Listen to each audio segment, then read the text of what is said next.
अस्सलाम वालेकुम, क्या हाल है आप सबका। उम्मीद है कि खैरियत से होंगे। अल्लाह ताला सबको खैरियत से रखे और अपनी हिफ्ज़ व मान में रखें, आमीन। तो जी, मुल्क में आजकल ऐसी सिचुएशन बनी हुई है कि बस अल्लाह ताला से दुआई की जा सकती है। और कुछ लोग तो कह रहे हैं ना कि हमारे गुनाहों की सज़ा होती है। तो ठीक है, हमारे गुनाहों की भी सज़ा होती है, लेकिन कुछ ना कुछ मिसमैनेजमेंट भी है। क्योंकि अगर डैम बनाए जाते या प्रॉपर मैनेजमेंट की जाती, जबकि पता भी है कि ऐसा एक मिसहैप हो सकता है, तो बस उसके अकॉर्डिंग हमें प्लानिंग करनी चाहिए थी बस, अल्लाह ताला। लेकिन उसके बावजूद भी हम सबको अपनी हिफ्ज़ व अमान में रखे। और जो लोग भी इनसे मुतासिर हुए हैं, सैलाब से, उनके रिश्तेदार मुतासिर हुए हैं, सब के लिए बहुत ज़्यादा दुआएं हैं। और जी आमीन, अल्लाह ताला आप सबकी परेशानियां भी दूर करे। आज का व्लॉग जो है वो स्टार्ट ही जो है ना वो तेज़ी से हो रहा है, क्योंकि आज मुझे थोड़े से काम ज़्यादा थे। मैं एक दावत की प्रेप कर रही हूँ, और वो मैं क्यों कर रही हूँ ये आपको ये व्लॉग देख के पता चलेगा। और मैं क्या क्या प्रिपरेशन कर रही हूँ वो भी ये व्लॉग देख के पता चलेगा। तो बस आज के दिन में थोड़े से काम ज़्यादा थे, तो मैंने बस नाश्ता ऐसे ही हल्का फुल्का किया था, वो मैंने बीच में क्लिप ऐड नहीं किया।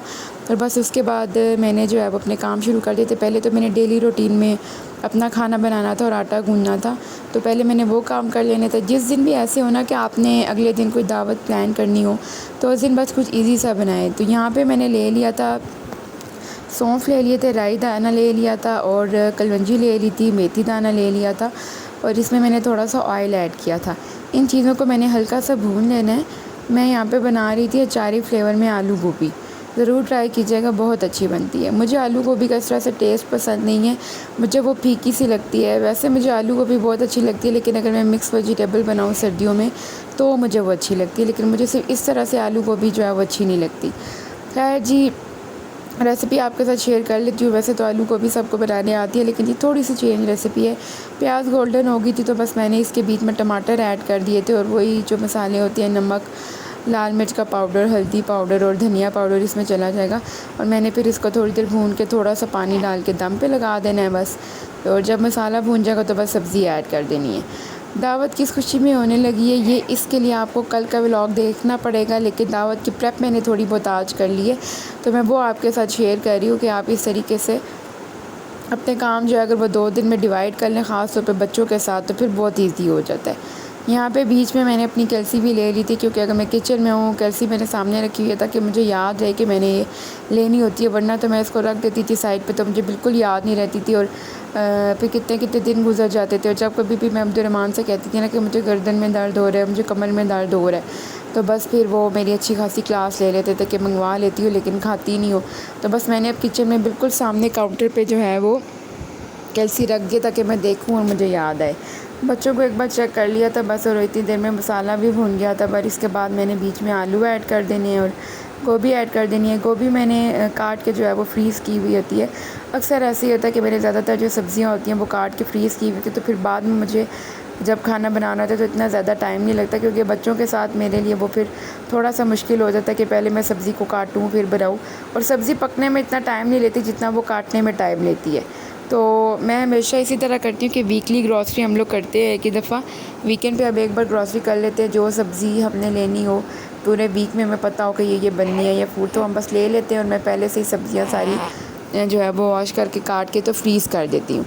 उससे फिर यह है कि आसानी हो जाती है, बाद में बहुत कम आपका टाइम लगता है। ख़ास तौर पे अगर आपके बच्चे हो ना, और बच्चों के साथ तो फिर रूटीन ऐसे होती है कि बीच बीच में कभी उठना पड़ता है। जैसे उमर छोटा है तो वो थोड़ी थोड़ी देर बाद फ़ीड के लिए जागता है, फिर कभी को देखना पड़ता है वो कोई शरारत तो नहीं कर रही, तो बच्चों के साथ साथ ये करना ही पड़ता है।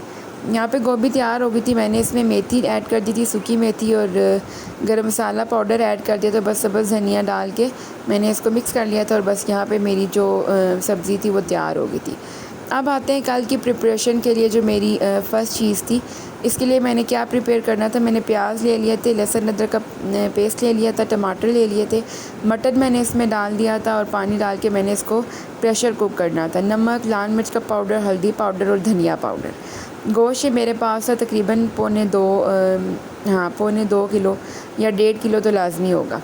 खैर उसके बाद मैंने बीच में थोड़ी सी अजवाइन भी ऐड की है ताकि इसकी यखनी में उसका थोड़ा सा टेस्ट आ जाए। बस मैंने अब इसको वेट लगा देना था, मैंने इसको 45 मिनट्स के लिए वेट लगाया था।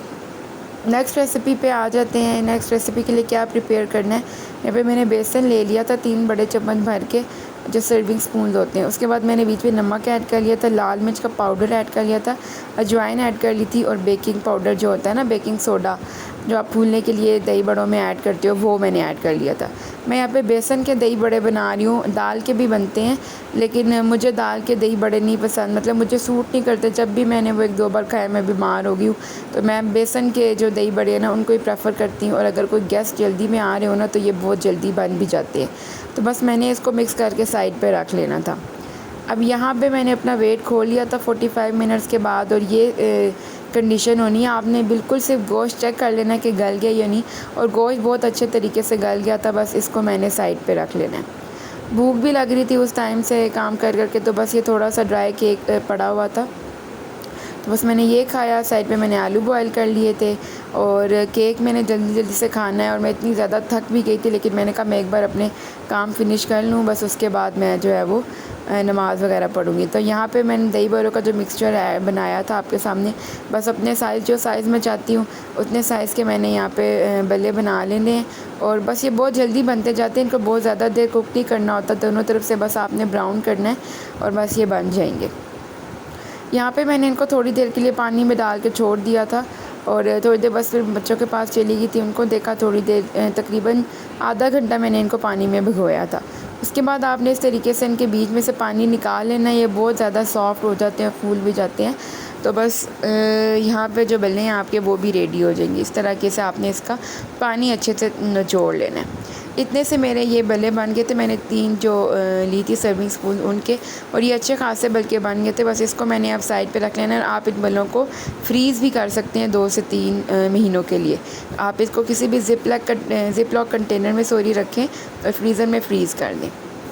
बल्ले मैंने बस बना के फ्रिज में रख दिए थे, और उसके बाद मैं आ गई थी अपनी वेजिटेबल्स कटिंग पे, क्योंकि जो भी मैं कल बनाऊँगी उसमें वेजिटेबल्स भी यूज़ होनी थी। तो यहाँ पे मैं नमाज़ वगैरह पढ़ चुकी थी और खाना भी खा चुकी थी। उसके बाद फिर मैं दोबारा बच्चों को सुला के किचन में आ गई थी। आया तो इस टाइम पे सो जाती है, लेकिन फ़ातिमा सोती नहीं है, तो मैं फिर इस टाइम उसको थोड़ी देर कंप्यूटर पे जो है ना वो कोई ना कोई कार्टून लगा देती हूँ।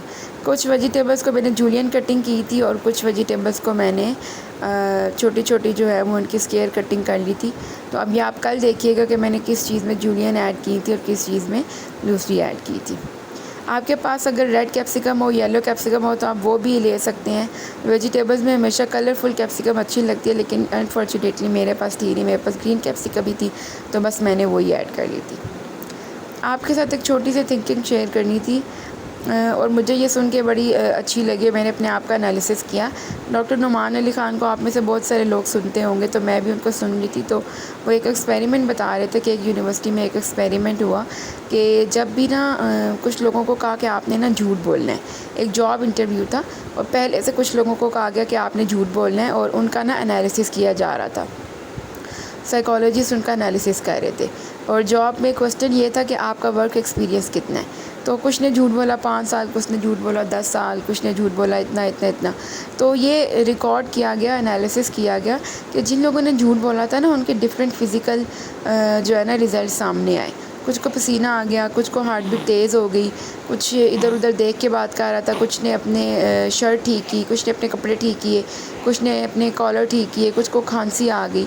तो खैर जी, ये एनालिसिस निकली। तो बाद में फिर टीचर से जब डिस्कशन हुई और एक स्टूडेंट ने पूछा जो ये रिसर्च कर रहा था कि ऐसा क्यों हुआ, फिर उस टीचर ने बड़ा अच्छा और फेनोमेनल आंसर दिया कि जो इंसान की तख्लीक हुई है ना, अगर हम उसको इस्लामिक वे में देखें, तो ह्यूमन नेचर इस तरह से बनी ही नहीं है कि वो झूठ बोले।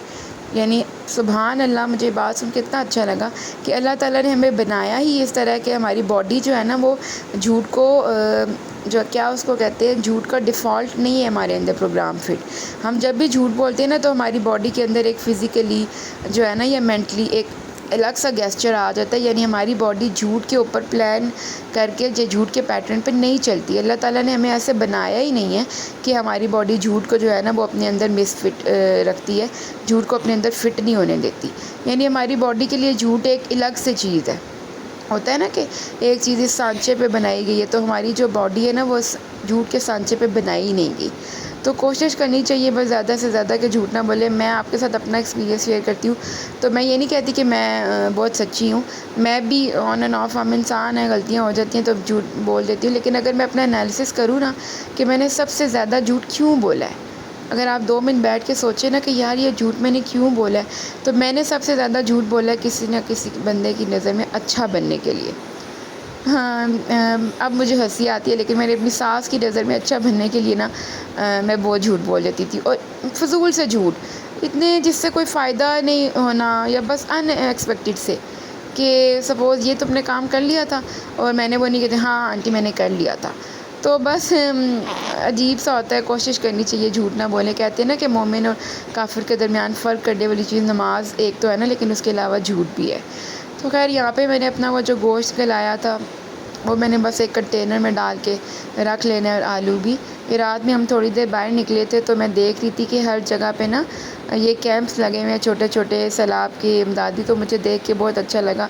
जो भी हैं, हम जितने भी बुरे, हम जैसे भी हैं, लेकिन एट दी एंड हम अपने लोगों की मदद के लिए हमेशा तैयार रहते। तो ये चीज़ मुझे हमारी बहुत अच्छी लगती है, पाकिस्तानी होने के नाते हम सब ऐसे ही हैं। अल्लाह ताला हम सबको इस पे कंटिन्यू रखे। और जी ये डेंगू का भी एक लगा होता है, तो बस इस मैसेज के साथ आज का व्लॉग एंड करते हैं कि अपने घरों में साफ़ पानी खड़ा ना होने दें। आजकल फिर डेंगू बहुत आया हुआ है।